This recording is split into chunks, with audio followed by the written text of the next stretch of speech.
Hi everyone. Nifty நேத்து பொறுத்த வரைக்கும் ஒரு 400 பாயிண்ட்ஸ் கிட்ட மார்க்கெட் வந்து க்ளோஸ் ஆயிருக்கு. ஓகேங்களா? ஸோ பாசிட்டிவ்ல 24,231ல வந்து மார்க்கெட் வந்து க்ளோஸு. ஸோ நேத்து என்ன நடந்தது அப்படின்னு பார்த்தீங்கன்னா, மார்க்கெட் ஓப்பன் ஆகும்போது ஒரு கேப் அப்ல ஓப்பன் ஆச்சு. ஸோ அது எவ்வளவு பாயிண்ட் அப்படின்னு பார்த்தீங்கன்னா, ஒரு 300 பாயிண்ட். ஓகேங்களா? ஒரு 300 பாயிண்ட்டுக்கு மேல மார்க்கெட் வந்து கேப் அப் நடந்துச்சு. கேப் அப் நடந்துட்டு அங்கிருந்து மார்க்கெட் வந்து ஒரு சைட்வேஸ்லே ஹோல் டேஸ் இருந்துட்டு வந்து மார்க்கெட் வந்து 388ல வந்து மார்க்கெட் க்ளோஸ் ஆயிருக்கு. நம்ம என்ன சொல்லியிருந்தோம் அப்படின்னா, மார்க்கெட் வந்து ஸோ ஒரு gap up scenario GIFT Nifty base பண்ணி கேப் அப் சினாரியோஸ் வந்து நடக்கிறதுக்கு பாசிபிலிட்டிஸ் இருக்கு. ஸோ கேப் அப் ஆக பாசிபிள் இருக்கு அப்படின்னு சொல்லியிருந்தோம். ஸோ இந்த க்ளோஸுக்கும் இந்த 23,900க்கு மேல மார்க்கெட் ஃபிளாட்டா ஓப்பன் ஆச்சுன்னா அப் டு 24,100 வரைக்கும் போகலாம் அப்படின்னு சொன்னோம். ஸோ அதுக்கு மேலே இருக்கும்போது இந்த ஒரு ஆர்டர் பிளாக்கை வந்து 1 hour டைம் ஃப்ரேம்ல வந்து மார்க் பண்ணி கொடுத்துருந்தோம். அந்த ஆர்டர் பிளாக்கு மார்க்கெட் வந்து வந்திருக்கு. ஆல்மோஸ்ட் அது எந்த இடம் அப்படின்னு பார்த்தீங்கன்னா 23,300 வரைக்கும் அப் டு கொடுத்துருந்தோம். ஸோ அந்த ஆர்டர் பிளாக்குள்ளார வந்துட்டு மார்க்கெட் ரிஜெக்ஷன் ஆகிட்டு நின்றுருக்கு. So first scenario. ஸோ ஒருவேளை மார்க்கெட் இந்த லெவலுக்கு மேலே ஓப்பன் ஆனாலுமே மார்க்கெட் இந்த இடத்துல தான் ரீச் பண்ணும் அப்படிங்கிறத சொல்லியிருந்தோம். அந்த இடத்த ஓப்பன் ஆகும்போதே 5 மினிட்ஸ்லேயே ரீச் பண்ணிட்டு மார்க்கெட் வந்து இந்த இடத்த பிரேக் பண்ண முடியாமல் இங்கேயே ஸ்ட்ரகிள் ஆகிட்டு மார்க்கெட் வந்து ஹோல் டேஸ் இந்த இடத்துலயே மார்க்கெட் நின்றுச்சு. ஓகே, அதே போல் டவுன் சைடில் ப்ரீவியஸ் டே க்ளோஸு கீழே இருக்கணும்னு சொல்லியிருந்தோம். பட் கீழே வரவே இல்லை. கேப் அப் ஆனது வந்து அந்த இடத்துலயே வந்து 5 மினிட்ஸை கூட மார்க்கெட் வந்து பெரிய லெவலில் பிரேக் பண்ணல. ஜஸ்ட் 1 கேண்டில் பிரேக் கொடுத்துச்சு. இமிடியேட்டாக மார்க்கெட் வந்து அப் சைடு வந்துருச்சு. ஏன்னா இங்கே ஒரு சின்னதாக ஒரு சப்போர்ட் இருந்துச்சு. அந்த சப்போர்ட்டை வந்து பேஸாக எடுத்துட்டு மார்க்கெட் வந்து மேலே வந்துருச்சு. இதுதான் நடந்த சினாரியோ. இப்போ இன்னைக்கு என்ன நடக்கலாம் அப்படின்னு பார்த்தீங்கன்னா, ஸோ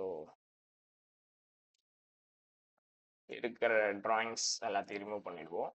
கிஃப்ட் நிஃப்டியை பார்த்துட்டு வந்துடுவோம். ஸோ யுஎஸ் ஈரான் வார் வந்து ஸ்மூத்தாக இருக்குது பேச்சுவார்த்தைகள் அப்படின்னு சொல்லிட்டு இருக்காங்க.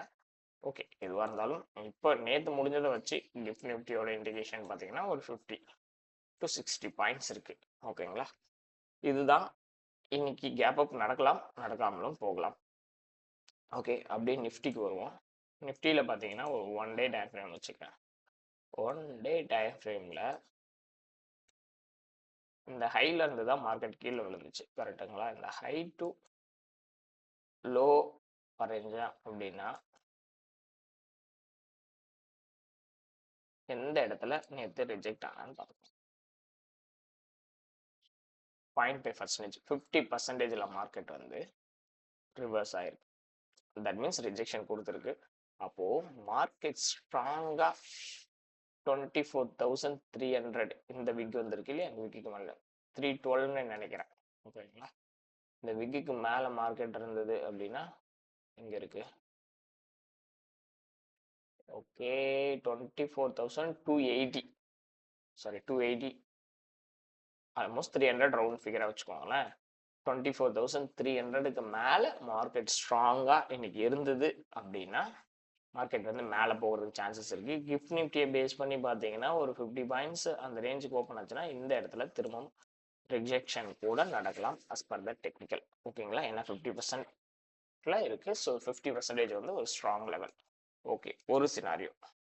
அடுத்த சினாரியோ நம்ம எப்பயும் செக் பண்ணுற மாதிரி seller point of view check பண்ணிடுவோம். க்ளோஸ் என்ன அப்படின்னு பார்த்தீங்கன்னா 24,200க்கு மேலேயும் க்ளோஸுக்கு மேலேயும் மார்க்கெட் இருந்தா